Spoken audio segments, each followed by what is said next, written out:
हाँ, तो ऐसा है कि मैं प्रोफेसर आर.एन. चौधरी जो सर्वप्रथम क्लास 11 का मैथमेटिक्स स्टार्ट किया था, उसके बाद क्लास 9 का स्टार्ट किया, स्टूडेंट्स की डिमांड के अनुकूल 10th का स्टार्ट किया, और जो मेरा मेन पर्पस था, जो अभी स्टूडेंट 12 में जो ये लॉकडाउन है और उसमें बच्चे घर पर ही पढ़ना चाहते हैं, इसको ध्यान में रखते हुए मैं इसको जैसे क्लास 12 का भी स्टार्ट करने जा रहा हूँ। जो क्लास 12 के मैथमेटिक्स में पहला चैप्टर है relation and function. Relation and function, ये फर्स्ट चैप्टर है जो सेट थ्योरी से बिलोंग करता है। तो रिलेशन, इसमें भी पहले हम लोग रिलेशन को देखेंगे।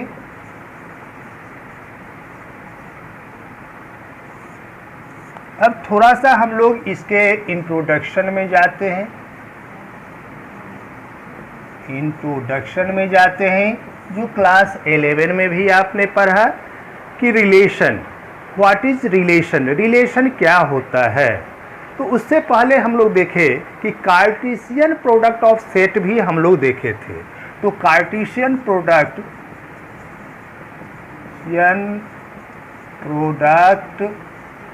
ऑफ सेट्स की चर्चा हम लोग क्लास 11 में किया था।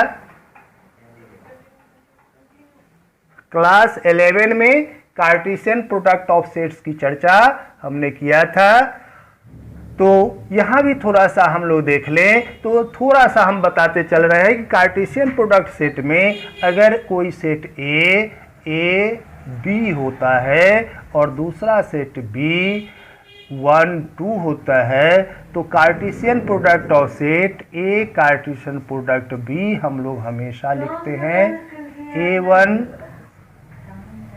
A2 B1 B2। इस तरह से हम लोग कार्टेशियन प्रोडक्ट ऑफ सेट को देखते हैं।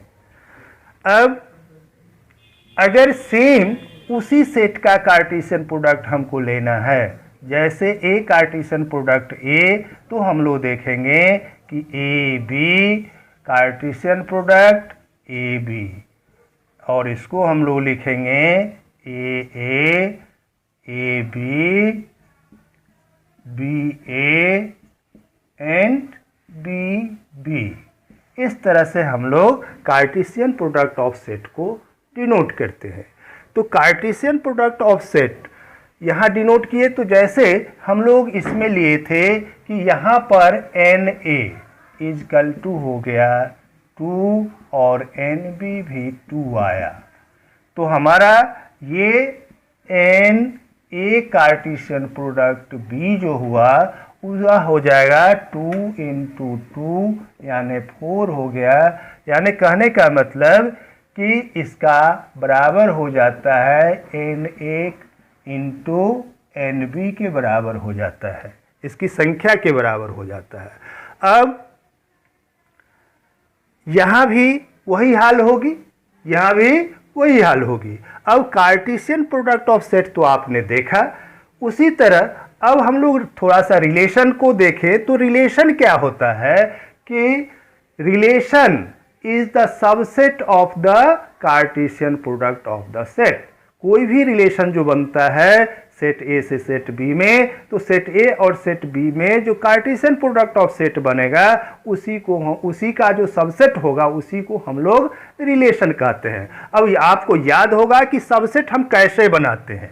तो सबसेट अगर याद नहीं है तो देख लीजिए, जैसे सबसेट ऑफ ए हमको निकालना है, सबसेट ऑफ ए निकालना है, तो हम लोग ऐसे लिखते हैं कि ए अलग अलग कर देते हैं, बी ए बी, और एक और बताए थे हम कि फाई जो होता है वह सबसेट सभी का सबसेट होता है। इस तरह से हम लोग सबसेट निकालते हैं। तो ये एक सेट ए का सबसेट हुआ, उसी तरह ये कार्टेशियन प्रोडक्ट ऑफ सेट का सारा सबसेट बनेगा। तो अब हम लोग देखें कि कार्टेशियन प्रोडक्ट ऑफ सेट का सबसेट हम कैसे बनाते हैं। तो ए कार्टेशियन प्रोडक्ट बी हमने निकाला।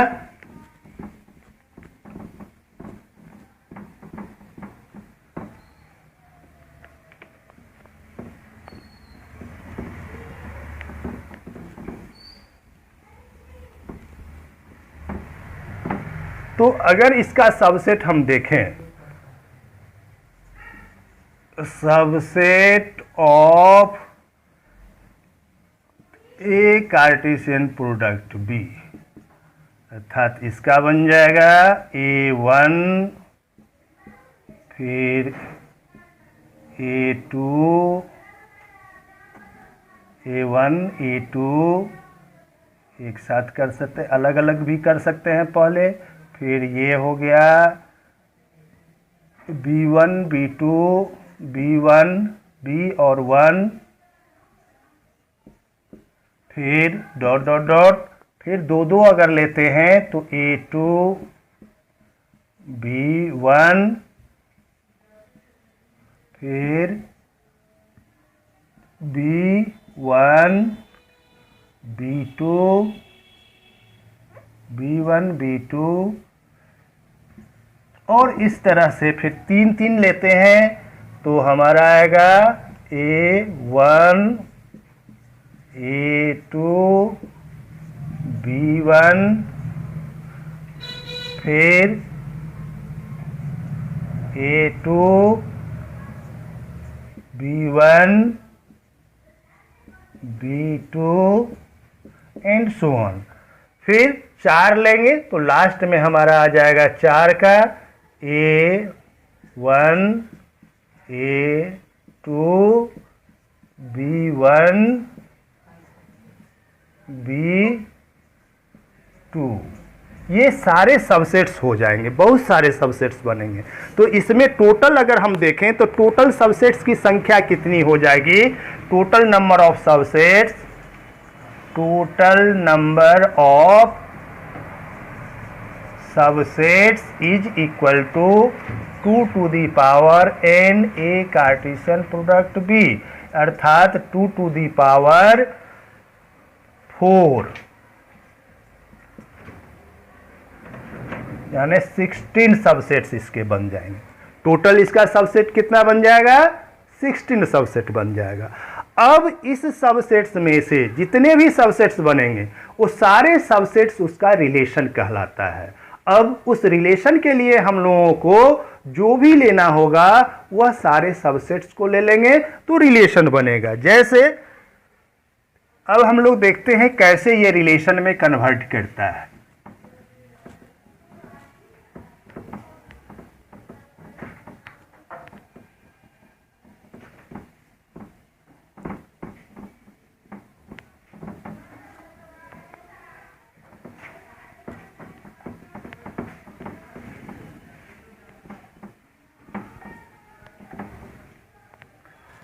अब जैसे रिलेशन अगर हम R1 लेते हैं तो यहाँ अगर हम यह लिखें कि A1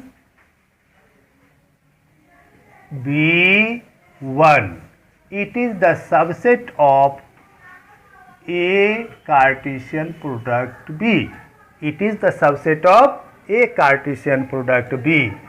R2 लेंगे तो यहाँ अगर हम लिखें A1 एंड B2 A2, यह भी रिलेशन हो सकता है जो हमेशा सबसेट होगा A कार्टेशियन प्रोडक्ट B का। इस तरह से हम 3 का 4 का भी ले सकते हैं। तो जिसको भी हम लोग सबसेट लेंगे, चूंकि वह यह सबसेट बहुत ज़्यादा 16 सबसेट बनता है तो हमको सबको लेना ज़रूरी नहीं है। हम देखेंगे कि कौन कौन सा सबसेट इसको ले रहे हैं। तो जितना भी हम रिलेशन लेंगे, सबसेट लेंगे, वह उसका रिलेशन कहलाएगा। और क्लास 11 में हमने बताया कि relation is the subset of the Cartesian product of set. तो रिलेशन क्या होता है? कार्टेशियन प्रोडक्ट ऑफ सेट का सबसेट होता है। तो ये आपने पढ़ा। अब यहीं पर डोमेन और को डोमेन की भी चर्चा हमने किया था। डोमेन और को डोमेन,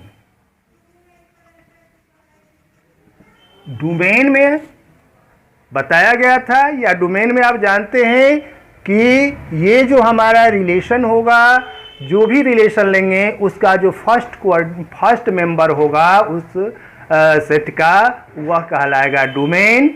दूसरा सेट बी कहलाएगा कोडोमेन, और सेकेंड मेंबर जो फर्स्ट मेंबर का रिलेशन होगा, रिलेटेड होगा फर्स्ट मेंबर से, वह कहलाता है रेंज। तो यहाँ भी डोमेन, कोडोमेन और रेंज की चर्चा हो जाती है। अब ये तो क्लास 9 में भी हम लोग देखें।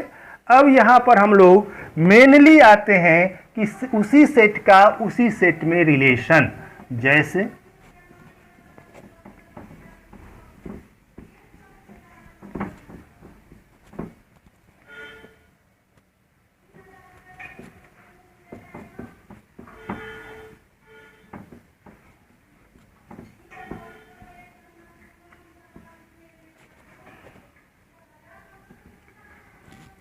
जैसे हमने देखा कि set A is equal to A B लिया, तो ए कार्टेशियन प्रोडक्ट ए जो होगा यह हो जाएगा ए बी, बी ए और बी बी। अब इसमें से किसी को भी हम, जैसे R1 ले लिया, तो R1 हमारा एक सबसेट ए भी बन जाएगा, ये सबसेट हो गया ए कार्टेशियन प्रोडक्ट ए का। R2 जैसे हो गया, 2 का ले ले, ए बी और बी बी, इसको भी ले सकते हैं, यह भी हमारा सबसेट हो गया ए कार्टेशियन प्रोडक्ट ए का। तो कहने का मतलब कि जितना भी हमारा रिलेशन बनेगा वह सबसेट हो जाएगा कार्टेशियन प्रोडक्ट ऑफ सेट का, अर्थात relation R will be the subset of A Cartesian product A. और अब हम इसी पर चर्चा करेंगे। अब इसमें आता है एम्प्टी रिलेशन, जिसका नाम आपने सुना होगा, एम्प्टी रिलेशन। एम्प्टी रिलेशन, चूंकि एम्प्टी सेट के संदर्भ में आप पूर्ण रूप से अवगत हैं कि एम्प्टी सेट क्या होता है। तो एम्प्टी सेट वह होता है जिसमें कोई एलिमेंट नहीं होगा। तो उसी के आधार पर हम लोग यहाँ एम्प्टी रिलेशन को लेते हैं। तो एम्प्टी रिलेशन का मतलब सेट ए के किसी भी एलिमेंट का सेट ए में कोई रिलेशन नहीं होगा, तो उसको हम लोग एम्प्टी रिलेशन कहेंगे। और एम्प्टी रिलेशन को हम लोग फाई से डिनोट करते हैं, यानी कि phi is the subset of A Cartesian product A, और इसको हम लोग कहते हैं एम्प्टी रिलेशन। इसको क्या कहते हैं? Empty relation. अब यहाँ जो आपका सिलेबस आ रहा है 12 में, वह रिलेशन में काइंड्स ऑफ रिलेशन के जरिए हम लोग पढ़ेंगे। तो काइंड्स ऑफ रिलेशन में हम लोगों को आता है पहला reflexive relation, second symmetric relation, and third transitive relation. अब हम लोगों को इसी संदर्भ में पढ़ना है कि रिफ्लेक्सिव क्या होगा, साइमेट्रिक क्या होगा और ट्रांजिटिव क्या होगा, जिसकी चर्चा हम नेक्स्ट क्लास में अब फिर डिटेल्स से करेंगे। रिफ्लेक्सिव, साइमेट्रिक और ट्रांजिटिव के संबंध में हम बताएंगे नेक्स्ट क्लास में। तब तक के लिए धन्यवाद।